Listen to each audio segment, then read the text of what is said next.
research speech about clinical research. He will demystify what is involved in getting a drug from the trial phase to your arm and feel confident it will work for you. It will work for you. Timekeeper, he needs 6 to 8 minutes. Fellow Toastmasters, have you ever heard anything on the news about clinical trials and you just don't have any idea what they're talking about? I'm going to help demystify this process for you today.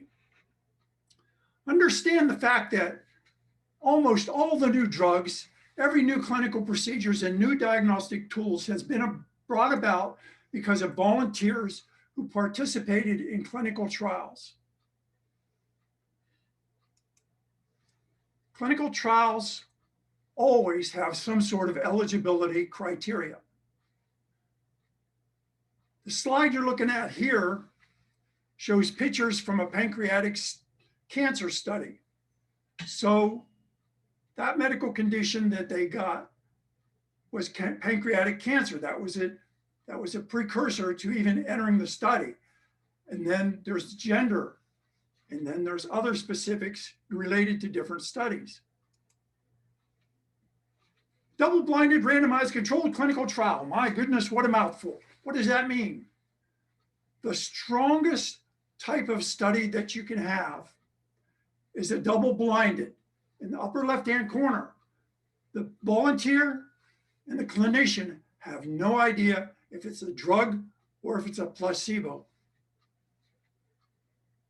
Randomized meaning they take a bank of names that are eligible for the study, put it in the computer, and the results come out randomly. You always have a control group, which is the lower left group, that has the standard medication they're taking plus the new drug. And the other group takes the standard medication and the placebo. Clinical trials have 4 phases, but actually have 5. Phase 0 is animal phase. Phase 1, phase 2, phase 3, and phase 4. If a drug or a medication gets stuck in any phase, it stops there immediately. It doesn't go on. It doesn't pass go. It doesn't collect $200. Phase 1 basically tries to find out the safety and the dosage of the drug and any side effects. Stage 2 increases the trial size, and then they get into really checking into the effectiveness of that medication. In phase 3, you have 2 groups. One group gets the medication, the other group doesn't. And those are randomized groups. I've been in 3 studies. I was in a study for respiratory syncytial virus, or RSV. I was in a study for anthrax vaccine, and I was in a study for pneumonia vaccine. At no time in any of these studies did I know whether I got the medication or I got the placebo. And that's the way it should be. When these results have come in, they put them all together, and then they come up with some sort of a solution and put it before the peer review boards, who overlook and make sure that everything is correct.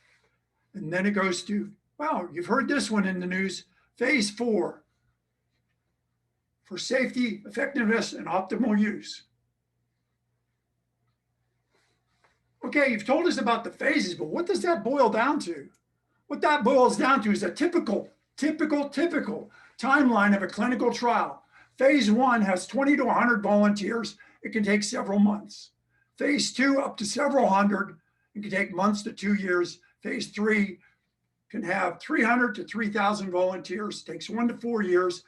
And phase 4 has several thousand people and can go ongoing. But wait a minute, Bert. On the news, they were saying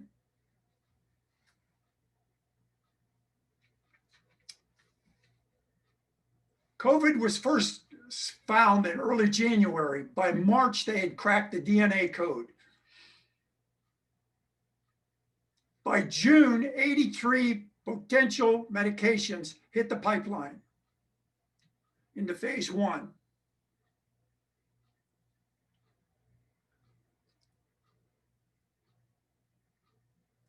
By the time these drugs hit phase 3,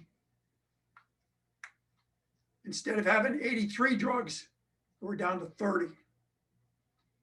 And now they were looking for the most efficacy in the drugs.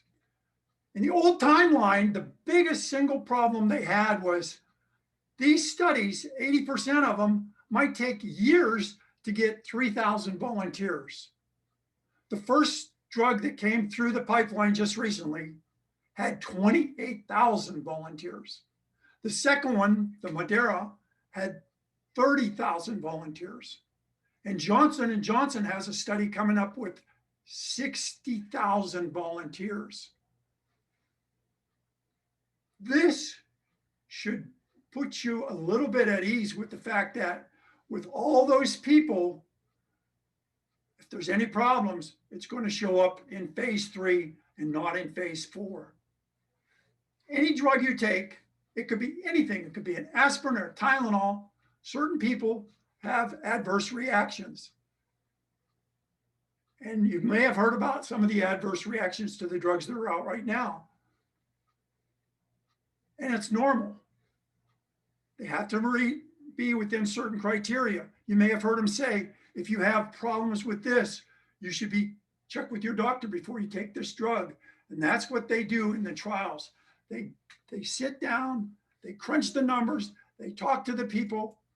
This is the place where I did my research study. You may have heard about them on the news last night. They weren't the only ones in Nashville doing studies. This is a nationwide company, clinical research. Typically, I would go in, I would get screened. I had a screening questionnaire. Oh, and then the fun part, they drew a lab. Then they gave me the medication. I always got an injection. I was so lucky. I kept a diary for 2 weeks, taking my temperature every morning, plus side effects for 2 weeks. If I had any problems, I called immediately. The first study, the RSV study, was 18 months long. I carried a card with me. If I was to go to the doctor for anything, I had to notify the doctor and clinical research because they believe, like right over my head, safety above all else. That is the most important thing in these studies. I'm not trying to be a big advertisement for these people because if you listen to the news closely, there were only about 900 or less volunteers coming from Nashville.